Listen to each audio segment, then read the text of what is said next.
Hello friends, welcome to tax Riders.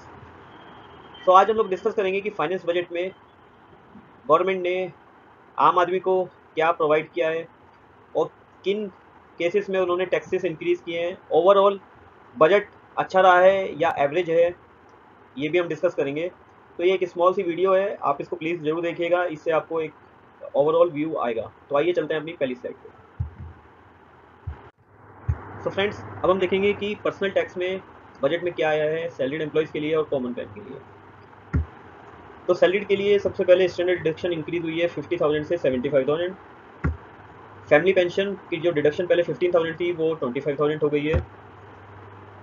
जो major change आया है वो टैक्स स्लैब रेट में आया है, लेकिन ये न्यू टैक्स रिजिम्स के लिए होगा और इससे ओवरऑल टैक्स सेविंग एनुअली 17,500 होगी। तो आइए देखते हैं टैक्स रेट में क्या चेंज आया है।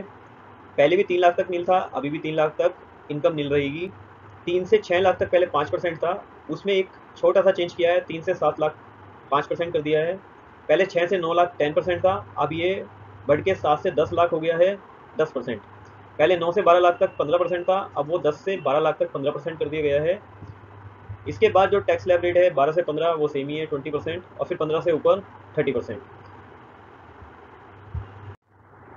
तो फ्रेंड्स, अब हम देखते हैं कि कैपिटल गेन टैक्स में क्या गवर्नमेंट ने इंक्रीज़ किया है बजट में, क्योंकि यही मेजर पोर्शन है जिसमें सबसे ज़्यादा चेंज हुआ है और सबसे ज़्यादा निगेटिव अगर मैं बोलूँ बजट के अंदर आया है तो वो सिर्फ यही चीज़ है जो गवर्नमेंट ने निगेटिव की है बजट में।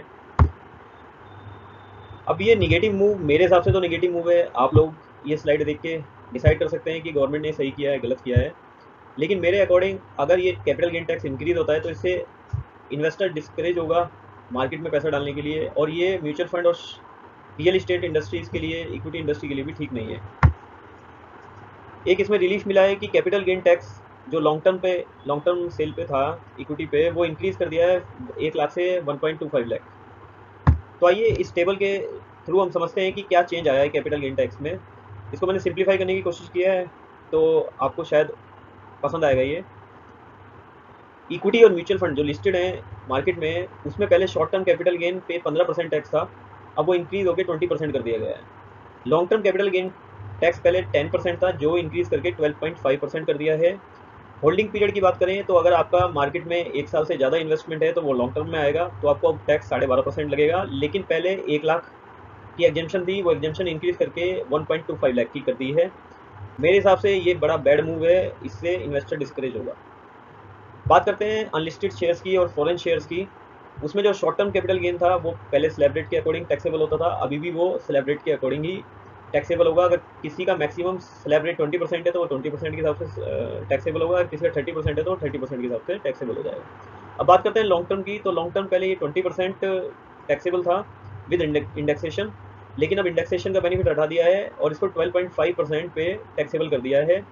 पीरियड ऑफ होल्डिंग की बात करें तो अगर आपका इन्वेस्टमेंट 2 साल से ज़्यादा है तो वो लॉन्ग टर्म में काउंट होगा, अदरवाइज वो शॉर्ट टर्म में काउंट होगा।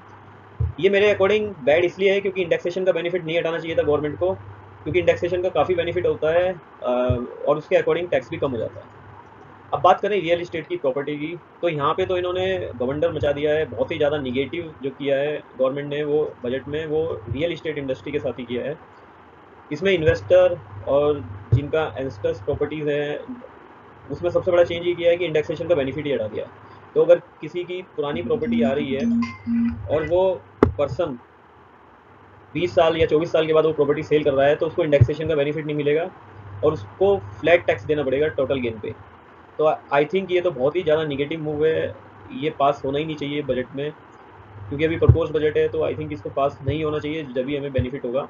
अभी बात कर लेते हैं कि क्या चेंजेस किया है इन्होंने। तो अगर शॉर्ट टर्म कैपिटल गेन है तो स्लैब रेट के अकॉर्डिंग टैक्सेबल होगा, जो पहले भी होता था।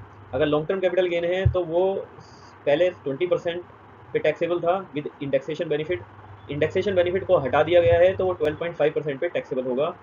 पीरियड ऑफ होल्डिंग की बात करें तो अगर 2 साल से ज़्यादा आपकी प्रॉपर्टी आपने होल्ड कर रखी है तो वो लॉन्ग टर्म में काउंट होगी। मेरे अकॉर्डिंग ये निगेटिव मूव है, क्योंकि इसमें सबसे निगेटिव है इंडेक्सेशन को हटाना, इंडेक्सेशन नहीं हटाना चाहिए था।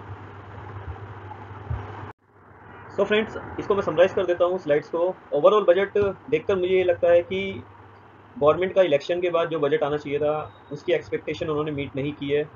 गवर्नमेंट ने एक लॉलीपॉप दी है सैलरीड एम्प्लॉयज़ को, कुछ माइनर सा चेंज कर दिया है टैक्स स्लैब रेट में, लेकिन जो मेजर बवंडर मचाया है वो कैपिटल गेन टैक्स में मचाया है, जो बहुत ज़्यादा निगेटिव है मार्केट के लिए भी, इन्वेस्टर्स के लिए भी। तो आई थिंक ये बजट बहुत ही ज़्यादा अच्छा बजट नहीं कहूँगा, एक एवरेज बजट था। और बाकी आप लोग डिसाइड करें कि ये बजट कैसा था। Thank you.